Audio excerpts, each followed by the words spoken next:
Hello, everyone. Welcome to another Conference21 Weekly Round Table. It's, I guess, really a twice weekly round table now, because we do one on Friday at 2, which is the one you're watching now, and we do one on Tuesdays at 7, all Eastern Daylight Time. So if you're watching live, it's Friday, in case you lost track of that. So that might be helpful to you. So I'm Michael Whitehouse. I am the chairman and founder of Conference21. We have now 48 speakers lined up. And we're still working on getting the schedule online. We run into a couple of technical difficulties. You can buy tickets. That works. And the speakers are all scheduled. And you could email me and I could send you the schedule. There's information for most of the speakers, but the links to get to that information is still being worked on. And of course, I went to log in today to update it some more. And it decided that it was going to stop working entirely with anything involved admin. So having some difficulties, but nothing that affects the conference itself. Everything's still going. It's just the communication thereabout. So still get your tickets. You'll still get access to networking events and everything else. And we still have dozens and dozens and dozens and dozens, 4 dozen, that's the right number, of fantastic people coming in. So we're very excited. And of course, 2 of them are with me here today, Angelus Perez and Dennis Paul. We're going to do a quick round of introductions so they can share who they are. And then we're going to talk about their 2 topics, which are how personality affects client outcome and rich man, poor man mentality. So we'll go around to the introductions first, and then we'll start topics. So Dennis, first, introduce yourself. Who are you? What are you about? Well, my name's Dennis Paul. I'm the founder of Chronic Wellness International. I'm a hypnotist, a functional nutritionist, and a life and health coach, all for the purpose of helping people with chronic illnesses, specifically gut diseases like Crohn's disease, where after 5 decades, I finally became disease-free. So I'm bringing out the good news to everyone that they too can find their freedom. Nice. All right, Angelus, tell us a bit about yourself. My name is Angelus Perez. My company's name is Success Genie, founded by my wife and myself some 15 years ago after a major debacle that nearly crippled us financially. We have used mindset training and coaching since then, and it's basically to get people, successful business owners and entrepreneurs, to the next level of their success. They're already financially successful, but they're living a life that's less than adequate, and they're totally unhappy. Some of them are stroking out. So we work best with changing their point of view so they can then enjoy their life and the fruits of their labor. Very good. All right. So we have topics from each of you. I didn't actually decide who's going to go first. Who wants to lead off with their topic first? I like to hear Dennis. All right. Let me also make a introduction. You see behind me a flag. I do see that.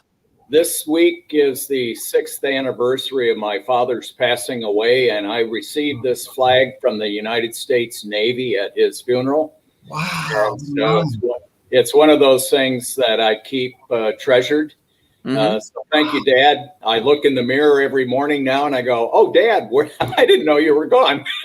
Wow. Because I look just like him. Anyway. Amazing. The topic of discussion that I really wish to share comes out of my toolbox of all kinds of goodies that I use in my business, as well as in my personal and social life. I find that some of these tools are not limited by the platform or by the businesses or by the individuals. And so one of the tools I will be talking about at the presentation is personalities. How does personalities impact your results? Now, Angelus is going to talk about mindset, but if we don't speak the language that our clients understand, we're only hitting maybe 25, at best 50% of those people. And the others don't understand what you're trying to tell them. What it really played a major part in my business, especially the hypnotherapy. As you know, a good hypnotist, he's not going to make Angelus, run across the stage like a chicken or anything like that. But what a good hypnotherapist does is he's like a guide. If you've ever watched The Lord of the Rings, Gandalf is out there. He's not telling the hobbits and the dwarves and the elves what to do. He's basically leading them along, and that's what a hypnotherapist does. But you'll notice his message is very clear. This is what you must, where you must go. And so I found that by utilizing personality assessment, especially in artificial intelligence and emotional intelligence, I'm now hitting 100% of my clientele. And the results that are coming out of those sessions is almost mind-boggling, because I'm able to speak the message that they will accept and understand and be able to utilize, and then they can come back and we can still communicate. Now, if I have a difficult time, I can put it in the AI, write the message, it'll rewrite the script for me and deliver it, and they're going, oh my gosh, you do understand me. And so it's so powerful. It's one of those little goodies in my toolbox I just felt so compelled to share. Awesome. I want to know pretty cool. Thank you for sharing that, Dennis. That's fantastic. And it's great for mindset coaches. Believe me, it's an incredible tool. We'll talk later. Yeah. Yeah. So how would someone use this tool? There are all kinds of applications, whether you're talking about networking, network marketing, real estate, relationships, health coaching, or any type of coaching for that matter. There's specific applications that you can find in this artificial intelligence program. Nice. And as I continue to learn more about it, and I actually signed up for a major training course, because once I got into it, it was like, oh my gosh, this is incredulous. But if I don't understand how to use the tool, I'm going to smash my thumb with the hammer. And as I get deeper and deeper into it, I'm sitting there going, oh my gosh, I always thought artificial intelligence was off in the future. No, it's here and now. Right. But the difference being between automation and artificial intelligence in this particular situation is it's the human that's telling the AI what to do, as opposed to the AI telling the human what to do. Significant difference. And now it's being used at the UN, major universities, government agencies, large corporations in about 180 countries around the world. And I'm going, wow, where was I when it came out? But it's extraordinary, the partnerships. But anyways, in the application of where I'm using it, I've not only seen incredible results in my hypnotherapy, but my business during COVID multiplied 300 times. Wow. So something's right. During COVID times. That's amazing. And yeah. When did you get, how long ago did you started learning this AI technology? I didn't start till January, but I started playing with it last summer. And the more I played with it, I said, oh man, I'm missing something. And so I started getting further and further involved in looking at the applications and how they work, the technology behind it. And I'm going, wow, this is incredulous. I've never seen anything like it. And I mean, I've got a bookshelf of all kinds of personality programs, from Myers-Briggs to, oh, pick one, you know. Yeah. I've got the original tapes. Remember the cassette tape? Yes, I'm not old. I do remember those. I got 2 bookshelves full of all of that stuff. But this is so radically different, and it's so powerful that, you know, it's just one of those things that I felt compelled to share, because everybody needs to communicate clearly with each other. Yes. And it doesn't matter what country you're in. They can take and translate English to Chinese or Chinese to Spanish. I mean, it's mind-boggling. And where can you get this technology? I'll put the link in the chat if you'd like. You can take your own code, and then what I'm going to do in the presentation is I'm going to actually show you applications. And of course, while I'm doing the hypnosis, I'll show you what the results are. Nice. As a client would experience the results. Very nice. What kind of NLP do you practice using on some of your clients?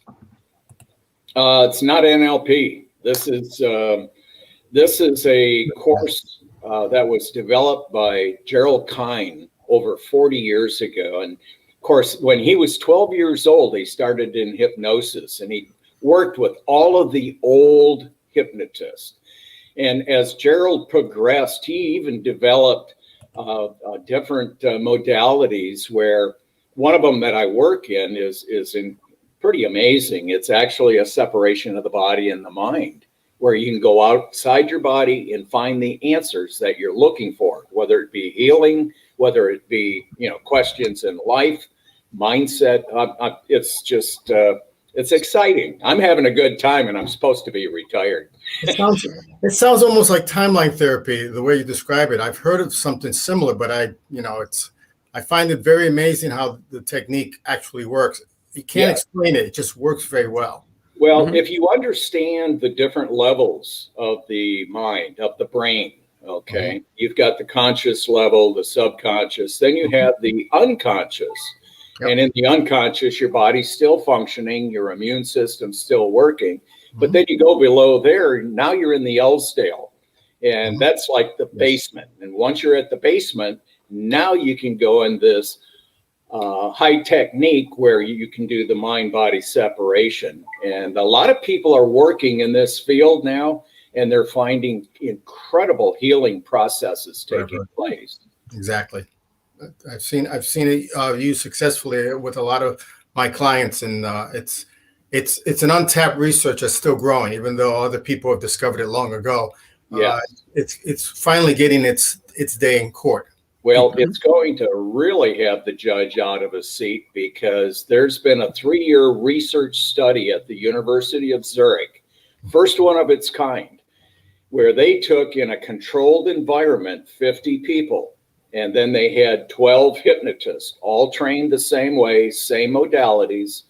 And they started mapping all of the areas of the brain using MRIs, X-rays, all the different modalities of being able to image what's going on in the brain. And when I saw the first images, I said, oh, this is what's happening. And they said, how do you know? You haven't looked at the study. I said, because I understand it, what's going on. It was really exciting. But what it's going to do is it's going to re-legitimize hypnotherapy as a true medicine. Yes, it is. It was in the 60s that the medical field kind of drove the voodoo pin into hypnosis, saying it was a bunch of quackery and all that. But now the papers, when they're come out this year being published, it's going to take the top right off and really let everyone know just the power of hypnosis. So where you're looking for permanent change in what you do in coaching, we can modify that pattern. We can modify habits, modify belief systems so that it's permanent. Yeah. That's the hardest thing you have to deal with, getting somebody to stick with things. I've seen it.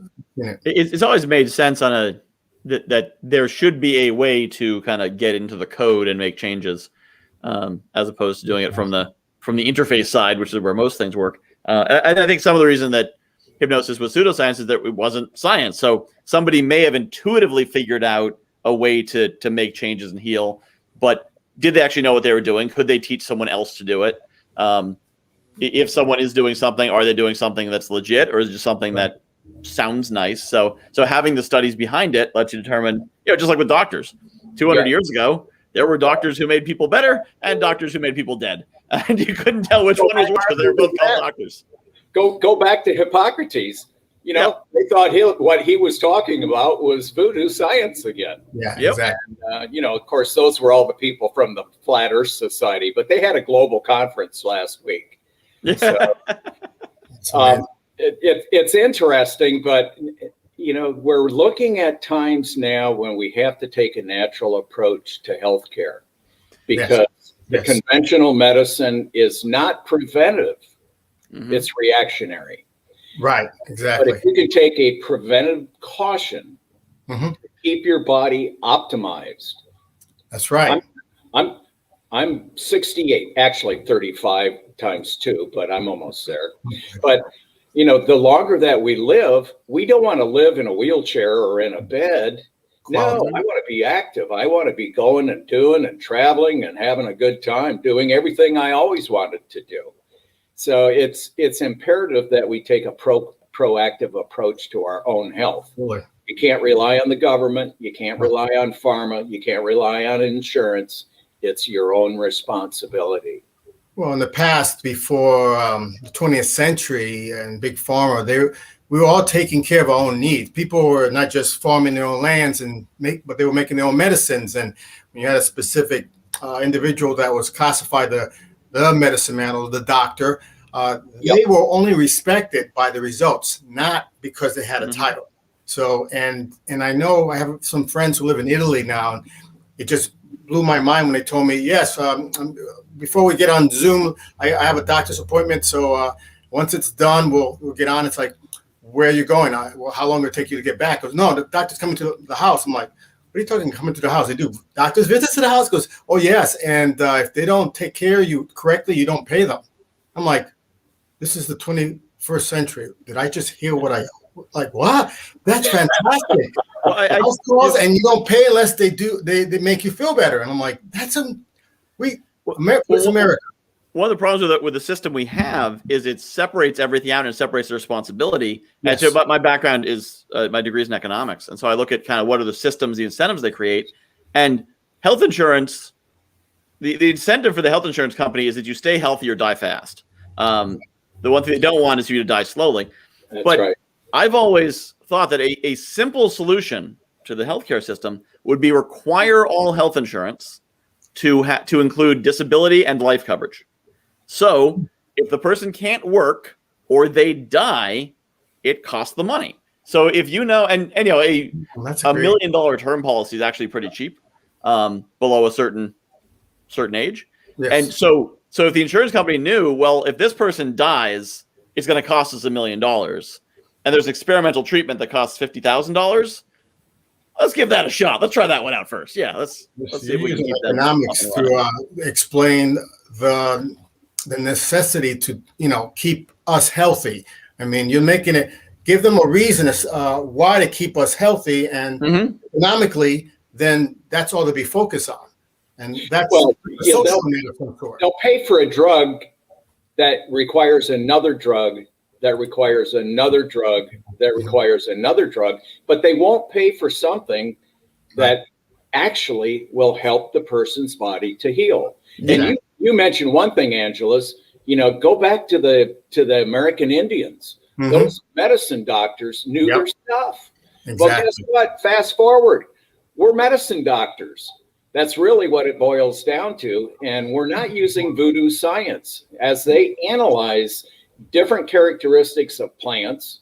They're finding that they have incredible healing powers. Now you combine that with the brain, because all disease begins and ends in the brain. You start matching these things together. Guess what? You get results. It's not rocket science. Well, you got to understand the economics of it. Some people prefer to call themselves healers, and they're in a position or a profession, while others are businessmen and women. And there's a distinct difference between that. And I'm sure you guys have done the same. I've gone to dentists. I've gone to, dermatologists. I've gone to regular health practitioners of all types of different illnesses and problems, broken bones, to a bad fungus on my nail, on my toenail. And it's amazing how you can separate the ones. Let's say I walk in and I walk out and I feel better. I'm like, this is a true healer. And others, I'll walk in and I'm feeling worse walking out. And actually, I got to go buy something to take care of this and take care of the symptoms of what's really causing the problem. And sometimes I have to go through this long ritual or the paperwork in such a way because it's got to be covered by insurance. It's got to the point where it's like, all right, if I feel uncomfortable walking in, I don't think I want to go to that doctor anymore. Well, unlike Italy, you still had to pay them. Yes, exactly. No matter, especially after you left feeling worse. It's like it's like, I don't know. It's like drinking alone. I don't believe in it. It's just Yep. Well, so speaking of belief, I believe that is the thing that Angelus is going to be leading us on: the rich man, poor man mentality. Yes, it's the mindset. Well, this started actually about 10 years ago. I had a client, and very successful. By the way, most 99.9% of all my clients that come to me, they're financially set. Some of them for life. It's amazing the careers they're doing, what medium of services and products they're in. So this person came making about an average of 120,000, so 6 figures. And I said, this is a fantastic operations you got there. And it's like, yes, but the problem is I am tired. I am 65. I don't want to do this for the next 5-10 years. I don't want to do this for the next 6 months. I feel like I just want to blow up my business and just walk away from it, which you can't financially do. And so he's a solopreneur, and that means he does everything. And he's making that money, and it fluctuates. Now, if he gets sick, God forbid, or he hasn't taken a vacation in 10 years, he said. But if he should get sick, get distracted, something happens, he loses money. He knows how much he's going to lose for the year. So it's all based on him being there all the time. So the first thing I said to him, I said, well, what would you like to be? Where would you like to put yourself in the future? And he said, I would love to make $1 million and with my business. And I said, okay, well, not a problem. All we need to do is get you out of this poor man's mindset, and we'll get you to that $1 million in a few short years, most likely. And he's looking at me like, wait a minute, what do you mean poor man? I'm not a poor man. It goes, not financially, but your attitude is making you struggle. It's making you sick. It's making you tired, ready to get rid of the thing that's going to take you into your retirement. The poor man mentality, I had to explain to him, was we think, and after doing an assessment with him, we think we do it all by ourselves. We can do everything, but nobody can do it better than us. That's how I don't care who I hire, they can't do it better than myself. And if I hire somebody, which he did later on, they're going to blow it up because I can't trust them. They're not doing it the way I want them to do it.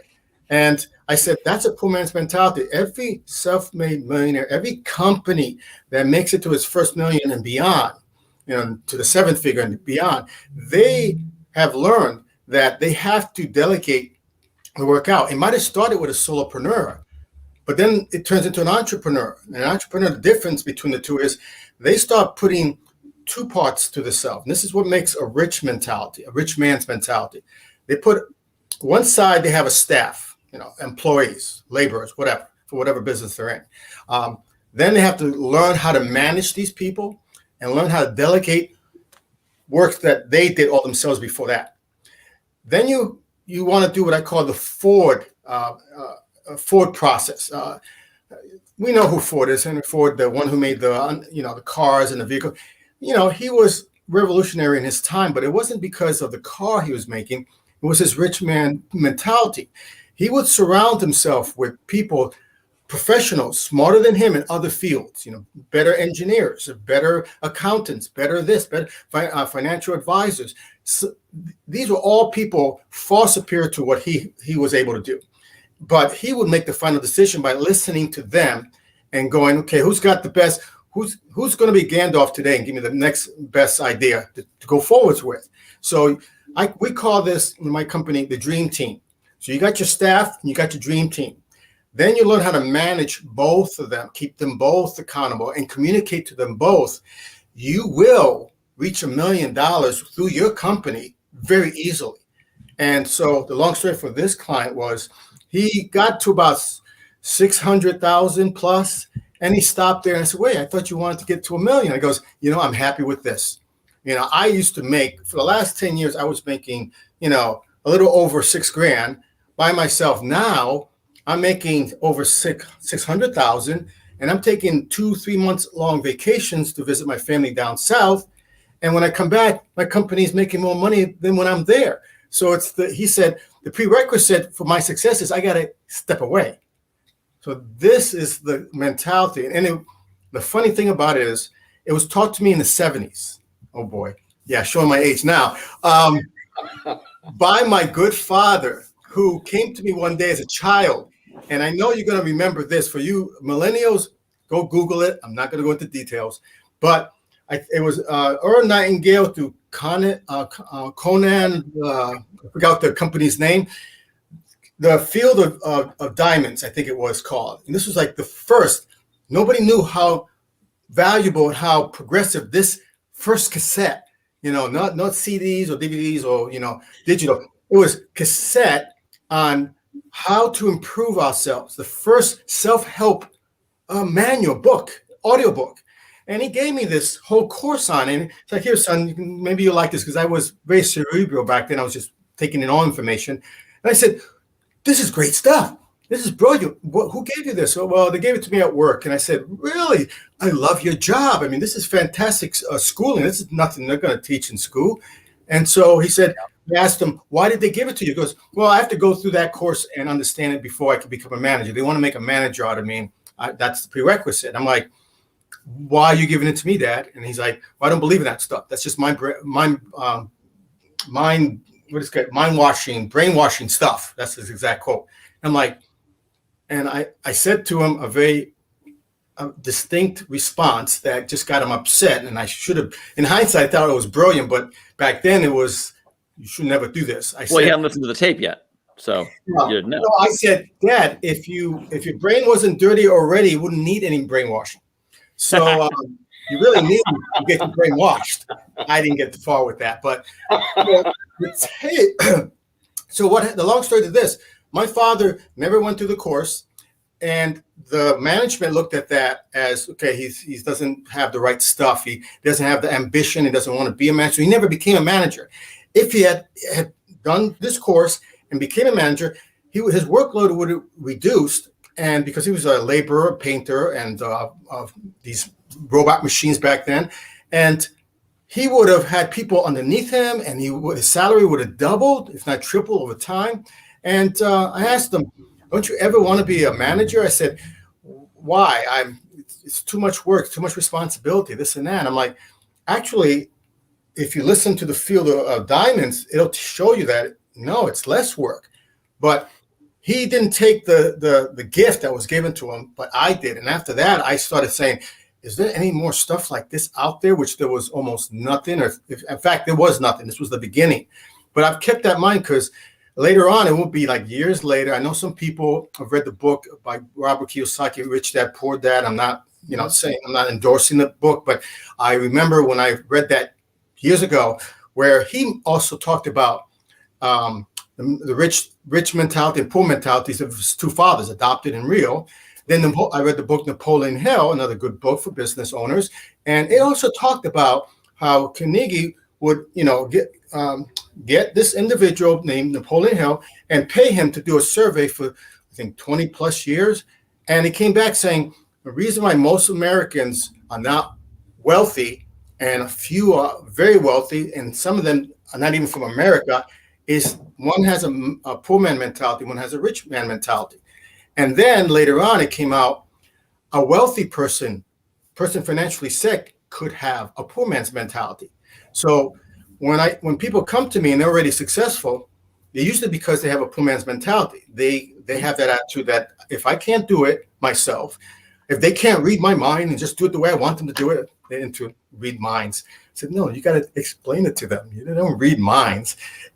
And nobody can do it as good as I. And I said, you're absolutely right. Nobody can, but we don't need anybody to do it like you. We just need them to facilitate your brilliance without you there. And I've seen people come to us taking their time. They own their own business. Maybe they're multi-level marketer. Maybe they started this business themselves after they left corporate or their regular job, and they had to do it all themselves. That's a mindset. That's one mindset. And then as they're doing all this themselves, they figured at some point they can keep on doing it themselves. They get stuck. And Einstein once said, the mind that creates the problem cannot solve the problem unless it's out of his mind. What he meant is out of the box.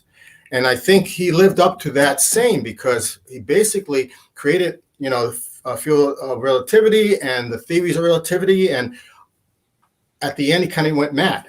If you go and check up his autobiography, or at least his history. So he couldn't solve his equations that he created. But a few years after his passing, the younger scientists had no problems finding the solution to many of the holes in his theory. So again, they're outside the box. It's another mindset. They didn't come in with seeing the problem. They're looking for the solution only. So businessmen are no different, or women. It doesn't matter what they sell, the services. It could be COGS, it could be massage, it could be metallurgy. It doesn't matter. I've gone with high executives in Fortune 500 companies. I remember one company in the UI where we approached them, and they said, "Well, we can't improve our productivity right now, so we're gonna get rid of this whole department. We're gonna tell them to come in and look for a job, and just expect to be laid off after a couple of months." And so we said, wait, why don't you train them to be more passionate about their job? Why don't you create a better morale, a better corporate culture, and get them to work harder for you? Even if you have to let them go, at least you can get more out of them, more performance. He looked at me like he didn't know what I was talking about. So, and that's corporate. That's okay. There's nothing wrong with that. But he had his mindset. Long story short, by the time we finished, a couple months after that, nobody got fired. Nobody got laid off. Everybody is kept years later, that I heard. And it's only because we came in and we trained them, the staff, to think in another mindset, another perspective. Be grateful for your position there. Be create morale, police each other, support, hold each other accountable, communicate, know the business model, and they did extremely well. And the CEOs came in and how is this possible? I said, well, it's not only possible, it's only a temporary fix. And that's usually my speech when I come in that direction. And I said, what do you mean? Well, about 6 months to a year, they're probably going to go back to the same thing. And I said, well, no, we don't want them because production is really great. And the efficiency has been equally as great. What can we do to keep this from going back? I said, you got to go through the same training because you have a poor man's mentality and they do not. So then usually when I go into such big companies, they call me to fix the problem. Like I'm some fixer. I'm not a fixer, mindset coach and trainer. So they think their staff is the problem, but they're just the followers. The problem is the leadership. So I usually say, let me train you first and then teach you to train them because you need this. And no, I know enough. I've done this forever. This is the way it's got to be done. They're the problem. Yeah. So I'm like, okay. So I go to them. He or she thinks I fixed them, and it's not. I said, it's just a mindset. I said, but if you want to keep this and look good a year from now, you have to go through the same training. You need to get out of your own mindset because that's what's keeping them ineffective, inefficient, and low productivity and supportive. So it is an idea that people think has to do with wealth. It's not. I know some of my clients who come to me, they're ready to stroke out. Some have. They're ready to have a heart attack. Some have, because they didn't slow down and realize what was the reason for taking that job. Well, to create a better lifestyle. Well, why don't you just live the lifestyle now, which is a rich man's mentality, and let the business revolve around your lifestyle, rich man mentality, instead of trying to work hard at the business to create some distant future creation of an ideal life that you would like to have. Because most likely, as long as you stay in that poor man's mentality, you never reach it. So that's basically the essence of a rich man, poor man's mentality. Yeah. I found in my corporate life, and I've worked for 5 different major corporations, that the Peter principle was quite prevalent. And so what happens was incompetence rises to a higher level than a lot of the performance that is at the lower level. It's true. It's so true. So they're obstinate in accepting the training and becoming a better manager.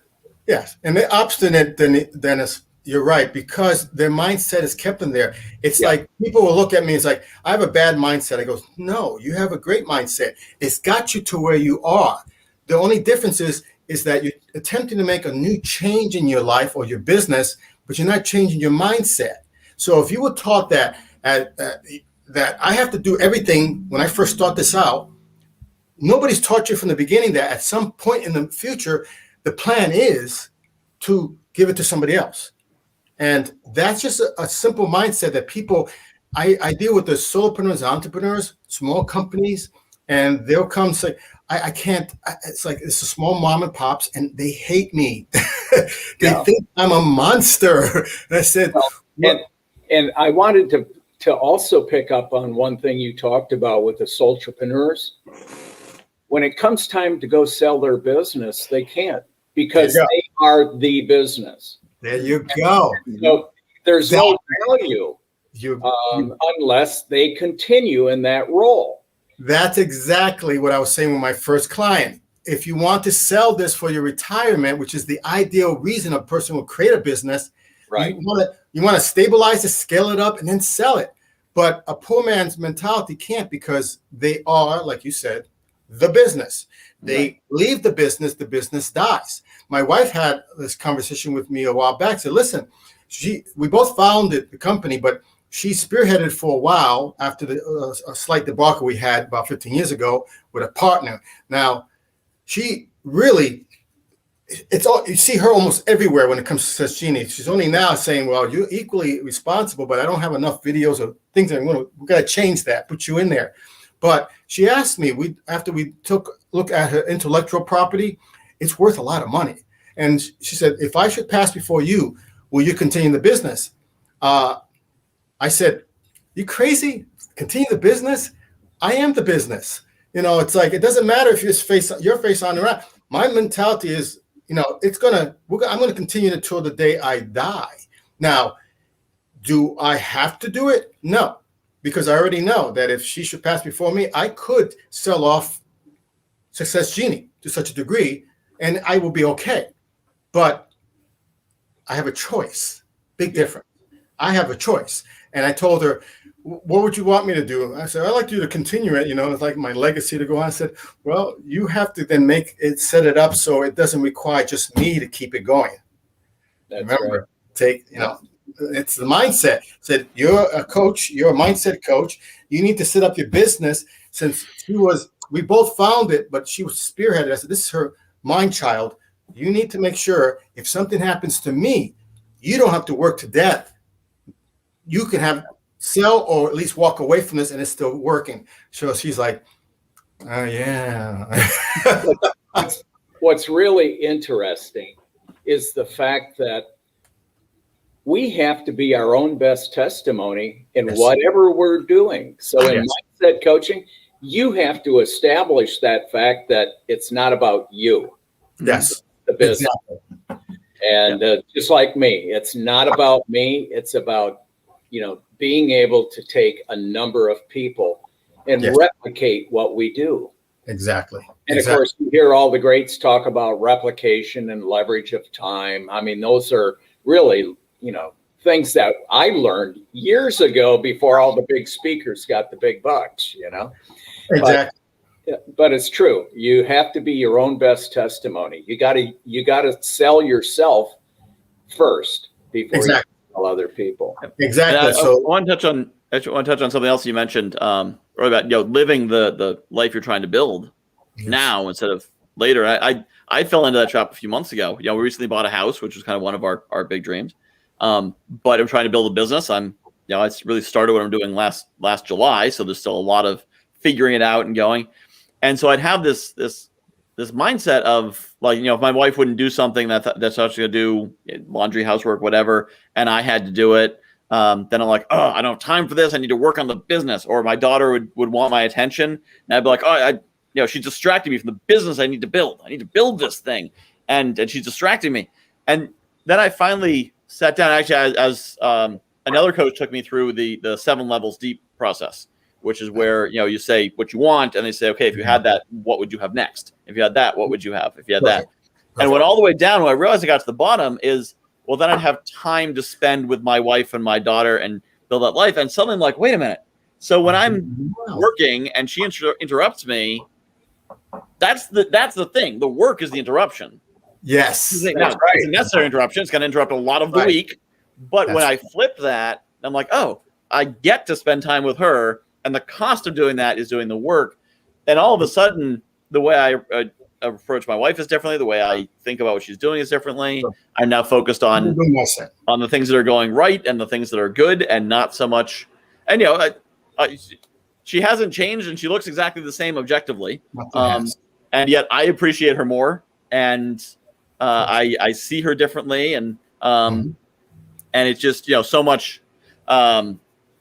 So much of a better, like, I am living a better life now with nothing having objectively changed, because then I'm like, wait a minute, I'm there.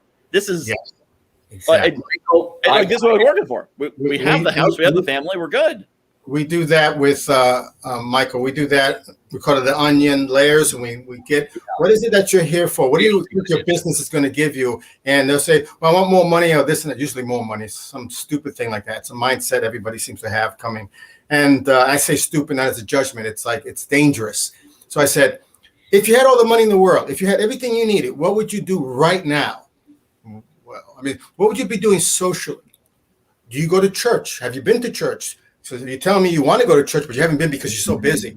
How about your hobbies? You got hobbies, but you haven't been working with them. What about your family? What about your finances and your career? And, after I give like 8 or 9 reasons of your lifestyle that you created this business for, they go, well, I would love to have all that. That's what I'm doing the job for. It's like, well, that's the problem. It's a job. It's not a business. It's not a business you own or an investment. It's a job.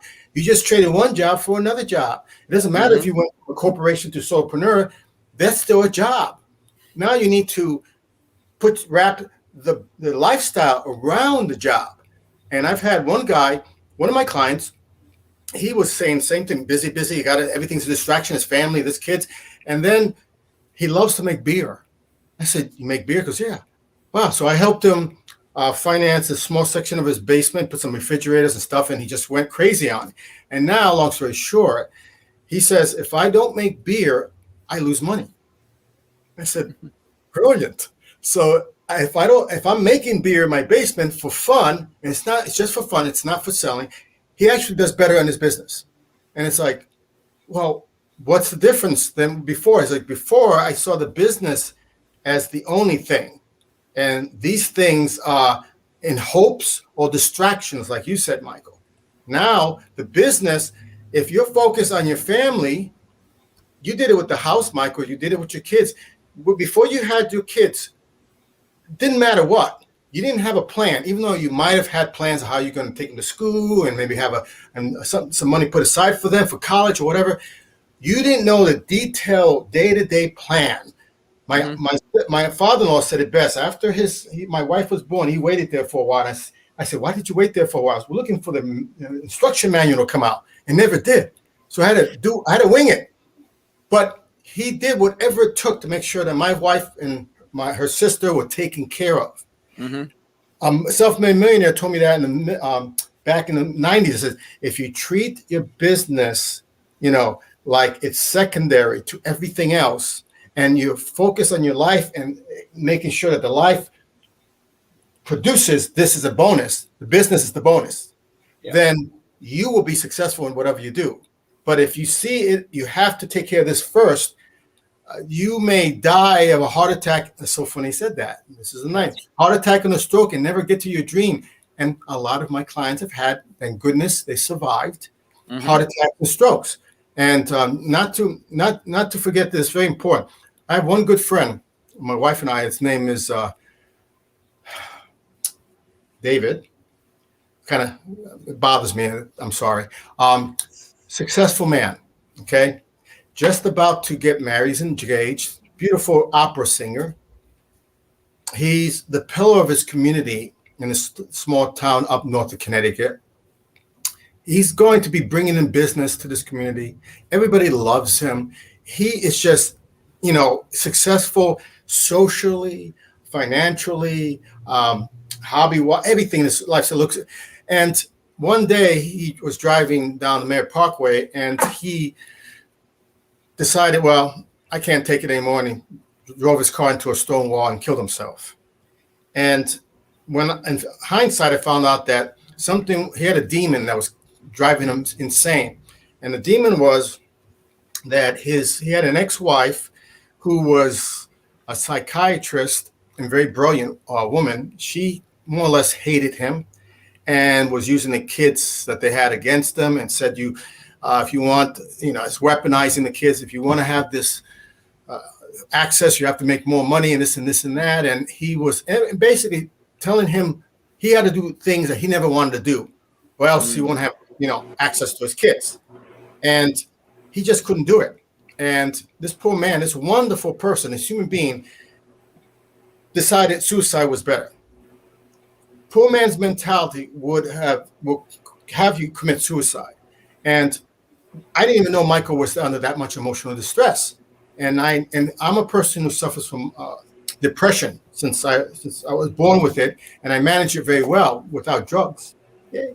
I manage it very well, but I understand the need, the disparity, that point of really low, and it's like, but something told me inside, no, there's a better life than the depression. The depression is something that happens to me. It's not who I am. So I didn't associate myself with the depression. My friend David associated his mental anguish as being his weakness, who he was. So it was avatar of his, a personification, and he couldn't live with himself anymore. So it's really, really important that, it affects your health. And like I said earlier about, yes, you want to have a quality life. If I live to be, I'm going to go out my uncle's way. He was dancing until he was 94. He was always dancing on the weekends. He just loved going out with his family. His wife at the time was still alive. And he just sat down after finishing dancing. He said, I need to take a small little siesta. I'll be back. And he never woke up. He just went. And he looked like he had a smile on his face when he was in the chair, when we thought he was just sleeping. I said, Theo, wake up. What's wrong? Hello? I said, I want to go out like that. But I see people 70 years old, decades younger than him, in wheelchair, vegetating, like there's quality. I'll take quality of life over any job or business that I own any day of the week. So this is all about rich dad, poor dad, or rich or poor mentality. Absolutely. What do you think? Yep. So we are coming to the end of the time. So I'm going to go around and get a final thought from each of you. So let Dennis share something, and then Angelus. Then I need to actually get to other matters of business. So otherwise, I would keep talking for hours and hours. But my schedule will not allow me to. But this is definitely one of the things I enjoy most about the conference is having you folks on the show now twice a week, which is why I do it twice a week. So Dennis, what's your closing thought for us? Closing thought is people. I've met so many people that have golden nuggets that they've shared on my journey of life, and you have to stop and pick those up and carry them with you. And what you're going to get at the conference is you're going to have a lot of gold nuggets. Some you'll recognize, some you won't recognize, but you will still want to collect everything that you can. Sure. When you have the kind of experience that you're bringing to this conference, Michael, I mean, it's rare. It truly is rare. So I encourage everybody to listen to as many presenters as possible and collect those gold nuggets. Nice. And Angelus, your thoughts. I'm aligning with Dennis. He already spoke my words, but I look at it this way. You want to have a rich mentality. You want to be successful in every aspect of your life. Get on Conference 21. Get in there, put your name somewhere, buy a ticket, talk to the people. I have come across some really dynamic professionals who are brilliant in their own right in what they do. And I am in the process of meeting with them privately. I didn't even know the things that they talked about, like Dennis talking about artificial intelligence. I'm in the process of writing a book. I have writer's block for the last 8 months. And I met somebody who is a book writer in Conference 21. And he talked about, I'm going to help you finish your book in a month's time. And I even have some artificial intelligence software that will help you, progress even quicker. It's important that you keep this mentality that, hey, there's more people out there. There's more nuggets like Dennis said. So get out there, start with Conference 21, or anywhere else if you have to, but get into networking as soon as possible because you don't understand it. It's not about you. It's about who you bump into. Might be your next $1 million information that you got for free just for talking to us. So like you said, Angelus, associate with successful people. Guess what? It'll rub off. Yeah, it'll rub off. Absolutely. And that's why I structured the conference around, was to have that networking element, to have that peer-to-peer connections that most other, I was disappointed to find, most other virtual conferences don't have. They're not just about listening to people talk. And I've got to say, I am definitely not the same person I was 6 months ago. And one of the main reasons is associating with all the Conference 21 speakers. And oh, look, we're making a difference. We're getting a great comment here. Thank you, Katrina. So, being able to associate with all those speakers, whether it's through our speaker Zoom calls or through this is why I created the round table, because getting to, hang out with different people, different perspectives, all very positive, all with different gold nuggets, as Dennis says.